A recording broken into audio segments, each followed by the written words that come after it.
नमस्कार। बुलेटिन में आपका बहुत बहुत स्वागत। मैं आपके साथ अंकित मिश्रा और आप देख रहे हैं टीवी 27 न्यूज। तो आज मुंबई के दौरे पर प्रधानमंत्री नरेंद्र मोदी रहने वाले हैं। 91 साल में प्रवेश करने जा रहा है reserve bank of India RBI. इस कार्यक्रम में शामिल होने के लिए प्रधानमंत्री आज मुंबई में पहुंचेंगे, मुंबई जा रहे हैं। आज से ठीक 90 साल पहले आरबीआई की शुरुआत हुई थी, यानी इसकी स्थापना की गई थी। तो आज 91 साल का होने जा रहा है RBI, reserve bank of India. इसका कार्यक्रम में खासतौर पर प्रधानमंत्री नरेंद्र मोदी आज मुंबई का दौरे पर जा रहे हैं। 1935 में 1 अप्रैल 1935 को भारतीय रिजर्व बैंक अधिनियम 1934 के तहत इसकी स्थापना की गई थी। तो 1 अप्रैल को 1935 में आज ही के दिन इसकी स्थापना की गई थी 1934 भारतीय रिजर्व बैंक अधिनियम के तहत। और इसके बाद 1949 में इसका राष्ट्रीयकरण किया गया, जिसमें बैंक केंद्र सरकार, राज्य सरकारों और वाणिज्य बैंकों, राज्य सहकारी बैंकों के लिए बैंकर के रूप में काम करता है। आरबीआई रुपए के विनिमय मूल्य की स्थिरता बनाए रखने में महत्वपूर्ण भूमिका निभाता है और अंतर्राष्ट्रीय मुद्रा कोष में भारत की सदस्यता के संबंध में सरकार के प्रतिनिधि या यूं कह लें एजेंट के रूप में कार्य करता है।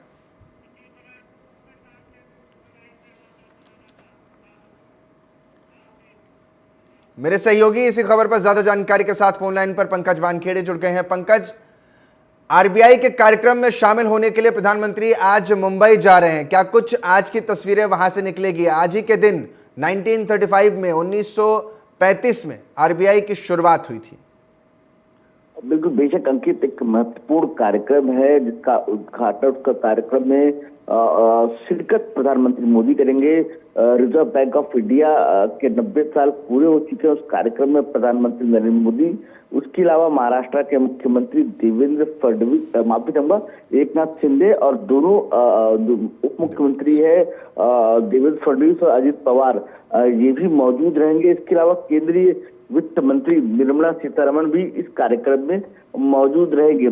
प्रधानमंत्री मोदी एक महत्वपूर्ण ये कार्यक्रम इसलिए माना जा रहा है क्योंकि आरबीआई को 90 साल पूरे हो चुके हैं और उस कार्यक्रम में पीएम मोदी सम्मिलित हो रहे हैं। इसके अलावा प्रधानमंत्री मोदी लगातार चुनाव प्रचार भी करते जा रहे हैं और ऐसे में इस महत्वपूर्ण कार्यक्रम के लिए समय निकाल कर पहुंचना भी ये एक अपने आप में महत्वपूर्ण है। और इसके अलावा जो राज्यपाल हैं रमेश बैस महाराष्ट्र के, वो भी कार्यक्रम में शिरकत करेंगे। पंकज, जैसा कि आरबीआई की भूमिका जो है बड़ी स्पष्ट है और आरबीआई को जो लोग समझते हैं या जानते हैं वो जानते हैं कि 1 रुपए का सिक्का हो या 100 रुपए का नोट हो या 200, या अब तो सबसे बड़ी करेंसी 500 की हो गई, ये आरबीआई ही जारी करता है इस देश में। और जब नोटबंदी का कार्यक्रम हुआ था तो उसको भी आरबीआई ने बेहतर तरीके से संचालित करने में सरकार की पूरी तरीके से सहायता की थी। तो ऐसे में ये बड़ा दिन हो जाता है इस देश के लिए, क्योंकि आरबीआई के जरिए ही सरकार अंतर्राष्ट्रीय बाजार में भी भारत के जो मूल्यांकन है वो करवाती है।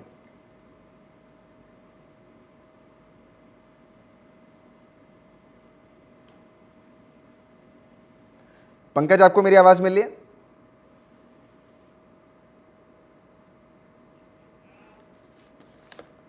चलिए अगली खबर की तरफ आपको लिए चलते हैं। तो बीजेपी मैनिफेस्टो कमेटी की बैठक आज होने जा रही है, जिसमें रक्षा मंत्री राजनाथ सिंह की अध्यक्षता में यह बैठक होगी। बीजेपी केंद्र कार्यालय विस्तार में यह बड़ी बैठक होने जा रही है। मैनिफेस्टो कमेटी गठन के बाद पहली बैठक होगी। लोकसभा चुनाव के लिए किया गया था गठन और अब पहली बैठक इसकी होने जा रही है। तो बीजेपी के केंद्र कार्यालय विस्तार यानी जो नया केंद्र कार्यालय बना है उसमें यह बैठक होने वाली है, जिसमें मैनिफेस्टो यानी चुनावी वायदों को लेकर के जिन घोषणा पत्र में चीज़ों को रखना है या यूं कह लें जोड़ना है, उसको लेकर के आज ये बड़ी बैठक हो रही है। और इस बैठक के जरिए लोकसभा चुनाव के लिए कौन से मुद्दों पर बीजेपी लड़ती नजर आएगी या यूं कहें विपक्ष को घेरती नजर आएगी, इसको लेकर के बड़ी तैयारी या यूं कह लें कि यह बड़ी बैठक अपने आप में होने वाली है और इस बैठक का साफ उद्देश्य चुनाव को लेकर हर प्रदेश की जो स्थिति है या मांग है उसको ध्यान में रखा जाएगा और उसी के अनुसार ये पूरी बैठक को मॉडरेट किया जाएगा। अगली खबर की तरफ ले चलते हैं। सीएम योगी की ताबड़तोड़ रैलियां देखने को आज मिलेंगी, जहां हाथरस, बुलंदशहर और गौतम बुद्ध नगर में आज मुख्यमंत्री सीएम योगी आदित्यनाथ का बड़ा दौरा है। प्रबुद्ध जनसम्मेलनों को इस मौके पर संबोधित भी करेंगे सीएम योगी और योगी आदित्यनाथ की जनसभा को लेकर प्रशासन भी हाई अलर्ट मोड पर नजर आ रहा है। रूट के डायवर्जन किए गए हैं और रूट डायवर्जन के साथ साथ योगी आदित्यनाथ की जनसभा को लेकर के यानी सीएम योगी की जनसभा को लेकर के तैयारियां भी तेज की गई हैं और इन जनसभाओं को लेकर के रूट डायवर्जन के साथ साथ सुरक्षा के इंतजाम भी आज खास तौर पर किए गए हैं। तो सीएम योगी लगातार एक के बाद एक दौरे पर हैं। पश्चिमी यूपी का चुनावी दौरा है और यहाँ से जो स्थिति है वो बीजेपी के खेमे में लाने की कोशिश होती नजर आएगी। मुख्यमंत्री योगी आदित्यनाथ आज हाथरस रहेंगे। सबसे पहले लोकसभा चुनाव के दौरान अलीगढ़ मंडल में उनकी पहली बार यह आगमन हो रहा है।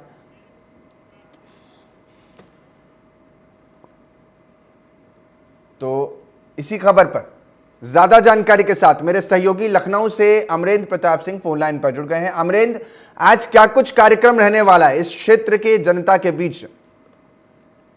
कुल मिलाकर मुख्यमंत्री योगी आदित्यनाथ आज 3 प्रबुद्ध जन सम्मेलनों में शामिल होंगे और ये तीनों कार्यक्रम पश्चिम यूपी के हाथरस, बुलंदशहर और गौतम बुद्ध नगर यानी नोएडा, ग्रेटर नोएडा में उनका कार्यक्रम है। वहां वो जाएंगे। पहले तो सुबह लगभग 11:30 बजे 11:35 बजे ये अग्रवाल सेवा सदन है आगरा रोड पे हाथरस में, यहाँ पर पहला कार्यक्रम है। प्रबुद्ध जन सम्मेलन ही है ये। इसमें मुख्यमंत्री योगी आदित्यनाथ भारतीय जनता पार्टी की केंद्र सरकार की और प्रदेश सरकार की जो अच्छी बातें हैं, जो अच्छी योजनाएं हैं, उनको प्रबुद्ध जनों के बीच में रखेंगे ताकि प्रबुद्ध जन फिर उन बातों को ले जाकर के आम मतदाताओं के बीच में रखें और भारतीय जनता पार्टी के पक्ष में माहौल बने।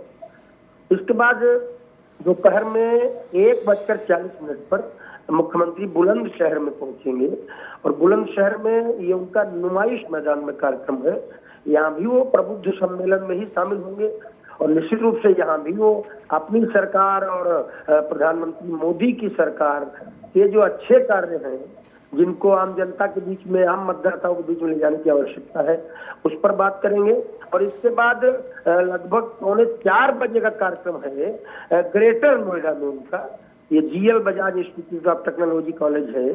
इस जीएल बजाज कॉलेज में मुख्यमंत्री प्रबुद्ध जन सम्मेलन में शामिल होंगे।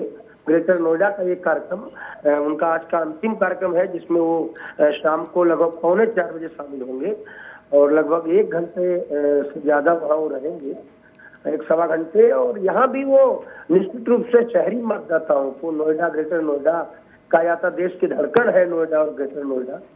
सबसे ज्यादा रोजगार लोगों को ग्रेटर नोएडा में प्राप्त होते हैं और सरकार भी सबसे ज्यादा इंडस्ट्रीज, सबसे ज्यादा कल कारखाने और सबसे ज्यादा ऐसी इकाइयां जो कि देश को आगे ले जाने वाली, प्रदेश को आगे ले जाने वाली होती हैं, तो सबको ग्रेटर नोएडा में ही स्थापित कर रही है। वहीं पर लगातार विकास आगे बढ़ रहा है और यहाँ पे भी वो शहरी मतदाताओं को जागरूक करने वाली, भाजपा के पक्ष में करने वाली बातें बताने वाले हैं।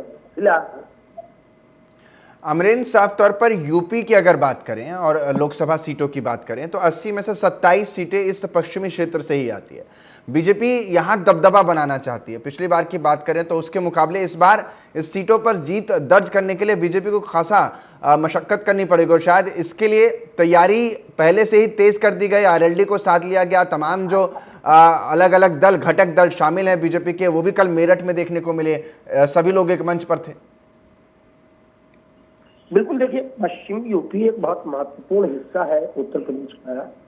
पश्चिम यूपी का महत्व इस बात को लेकर भी है कि राष्ट्रीय राजधानी के साथ पश्चिम यूपी जुड़ता है दिल्ली जो कि देश का दिल है, देश का केंद्र है, दिल्ली राष्ट्रीय राजधानी है, और उससे जुड़ता है पश्चिमी यूपी का हिस्सा, नोएडा, ग्रेटर नोएडा, गाजियाबाद, हापुड़, मेरठ, ये सब हिस्से बहुत महत्वपूर्ण है।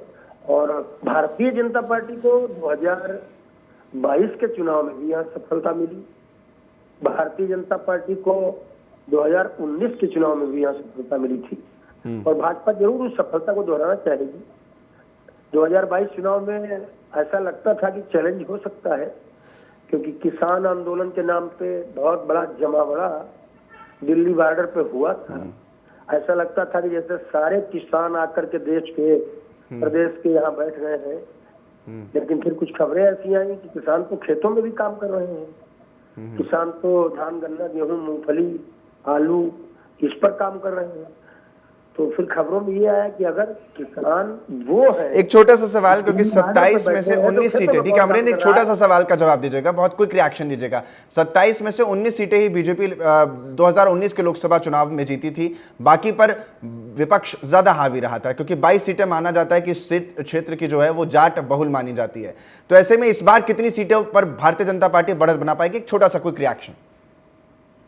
देखिए, आरएलडी और भाजपा के गठजोड़ बनने के बाद ऐसी संभावना जानकारों द्वारा बताई जा रही है कि जाट मतदाता, गुर्जर मतदाता, जो कि सबसे पावरफुल है पश्चिमी उत्तर प्रदेश में, बाकी सबको प्रभावित भी करता है और खुद भी संख्या में बहुत है, माना जा रहा है, जानकारों द्वारा बताया जा रहा है, जाट और गुर्जर मतदाता भारतीय जनता पार्टी के पक्ष में मन बनाए हुए हैं। ठीक है, और अगर अंत तक मतदान तक ऐसा रहा तो निश्चित रूप से भारतीय जनता पार्टी इस बार पश्चिमी उत्तर प्रदेश में बहुत बड़ा कमाल दिखा सकती है। ठीक है, बहुत बहुत शुक्रिया अमरीत। तो आज दिल्ली के दौरे पर रहेंगे मुख्यमंत्री डॉक्टर मोहन यादव, यानी मध्य प्रदेश के मुख्यमंत्री आज दिल्ली के दौरे पर हैं। महत्वपूर्ण बैठक में शामिल होने के लिए आज दिल्ली आ रहे हैं सीएम, और सीएम 3 बजे दिल्ली से छिंदवाड़ा के लिए यहां से रवाना भी हो जाएंगे। सबसे पहले दिल्ली में कार्यक्रम है और दिल्ली के बाद छिंदवाड़ा चले जाएंगे। छिंदवाड़ा में प्रबुद्धजन कार्यक्रम में भाग लेंगे सीएम डॉक्टर मोहन यादव, जो जानकारी निकलकर सामने आ रही है। और आज दिल्ली में कई प्रदेशों के मुख्यमंत्री, बीजेपी शासित प्रदेशों के मुख्यमंत्री आज इसलिए भी आ रहे हैं क्योंकि मैनिफेस्टो को लेकर के आज रणनीति पर काम होना है कि किस क्षेत्र की क्या बड़ी मांगे हैं या किस क्षेत्र में क्या मुद्दों को लेकर जाया जा सकता है, उसको लेकर के आज दिल्ली दरबार में तमाम नेता पहुंचने वाले, दस्तक दे रहे हैं।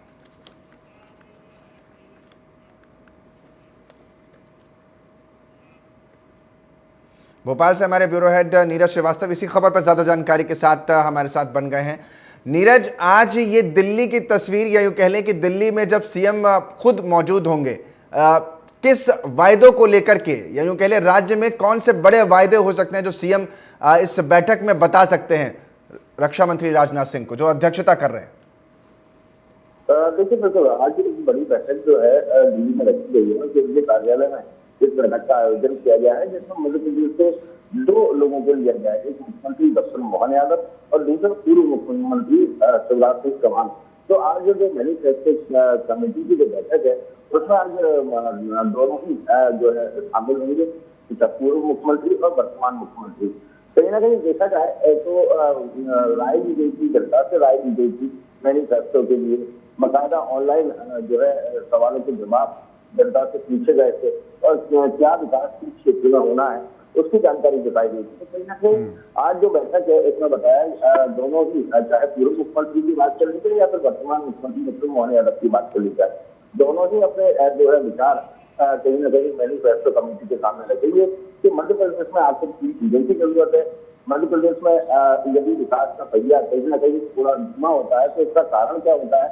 हालांकि लगातार कर्ज जो है मध्य प्रदेश सरकार लेती आ रही है और उसका परिणाम स्वरूप हालांकि विकास भी मध्य प्रदेश में जो है बराबर देखने को मिल रहा है। लेकिन आज जो है मैनिफेस्टो कमेटी की बैठक है और आज उसमें दोनों ही जो है पूर्व मुख्यमंत्री और मुख्यमंत्री डॉक्टर मोहन यादव शामिल होंगे। इसके अलावा देखा जाए तो भाजपा मिशन 29 को लेकर जिस तरह से काम कर रही है, छिंदवाड़ा एक ऐसी सीट है जो कि बीजेपी के पाले में नहीं आती और छिंदवाड़ा में चाहे विधानसभा की बात करें, चाहे नगरीय निकायों की बात करें, या फिर किसी अन्य चुनाव की बात करें, तो ये कमलनाथ का घर माना जाता है, कांग्रेस की भी पाले में रहता है। लेकिन इस बार पूरा फोकस जो है बीजेपी का छिंदवाड़ा में। तो आप उसके बाद दिल्ली के बाद जो है मुख्यमंत्री डॉक्टर मोहन यादव छिंदवाड़ा जाएंगे।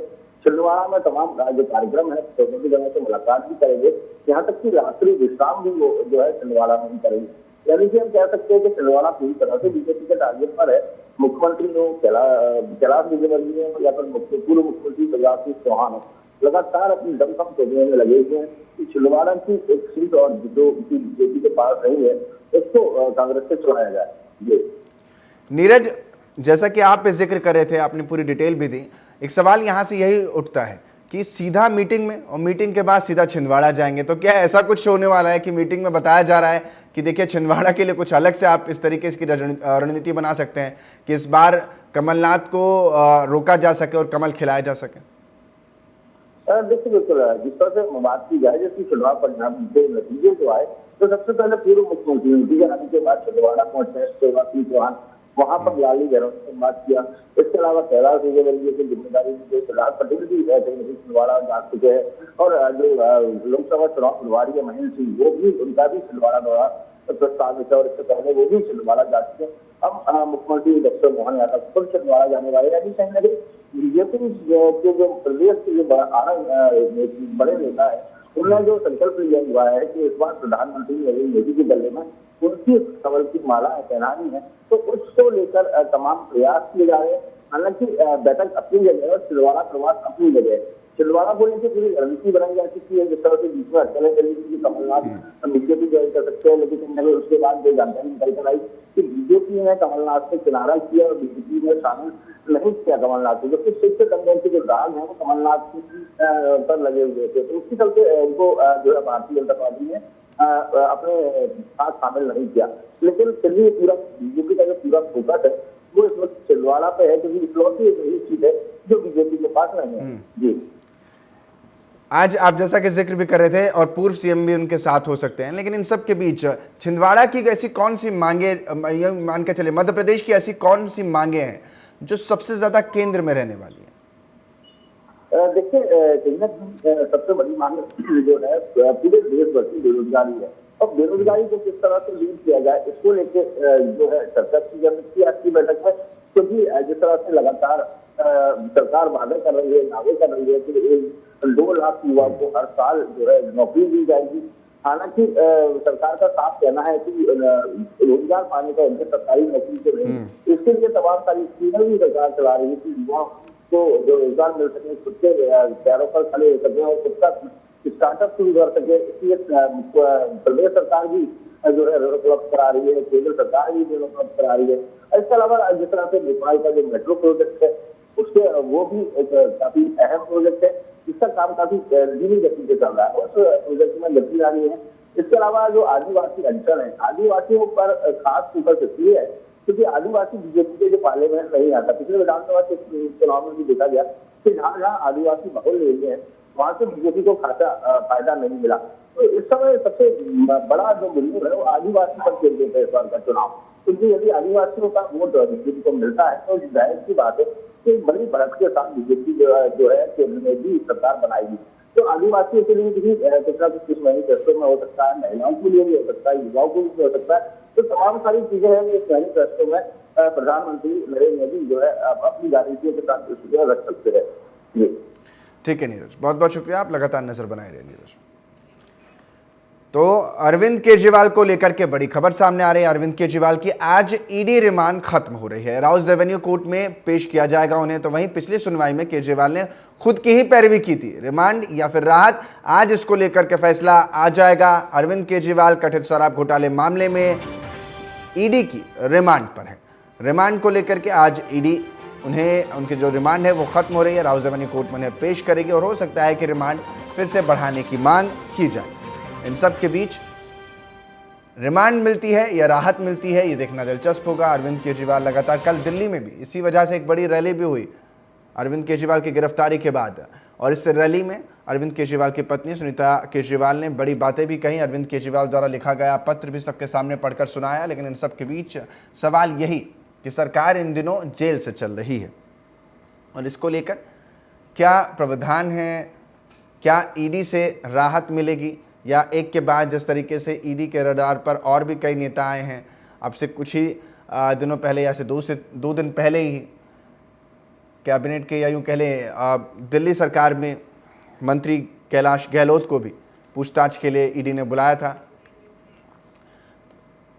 मेरे साथ मेरी सहयोगी भी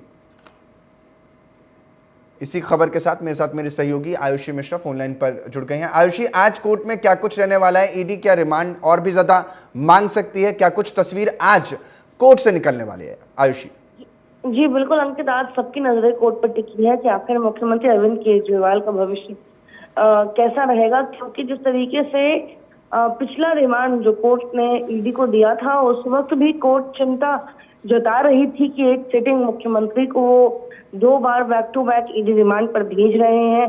तो कहीं ये बात भी है कि अगर आज ईडी के पास कोई ठोस और मजबूत ग्राउंड ना हो अगर मुख्यमंत्री को रिमांड पे रखने का, तो कोर्ट शायद उन्हें रिमांड ना दे।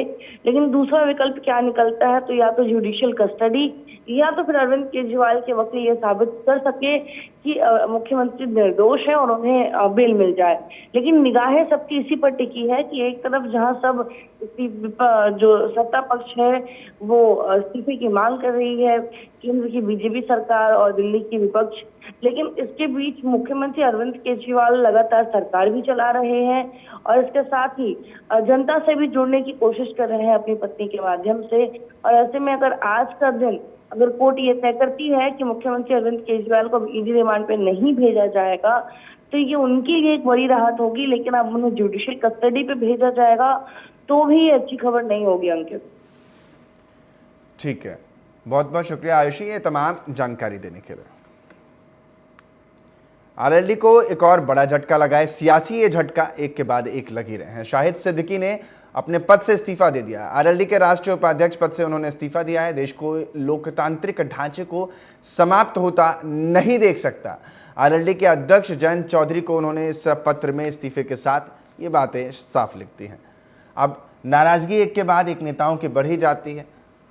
राष्ट्रीय उपाध्यक्ष पद से उन्होंने इस्तीफा दे दिया है। बड़ा झटका आरएलडी के लिए है और अपना इस्तीफा भी जयंत चौधरी को भेज दिया है और उसमें लिख दिया है कि वो ये सब कुछ होते नहीं देख सकते।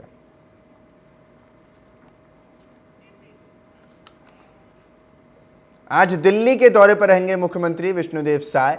सुबह 11 बजे दिल्ली पहुंचेंगे विष्णुदेव साय और साफ तौर पर छत्तीसगढ़ के मुख्यमंत्री हैं और मैनिफेस्टो कमेटी की बैठक में शिरकत करने के लिए आज राजधानी दिल्ली आ रहे हैं। बीजेपी मुख्यालय में आज ये बड़ी बैठक होने वाली है जिस में मैनिफेस्टो को लेकर के खास तौर पर क्या कुछ रणनीति रहने वाली है, इसको लेकर के आज ये बैठक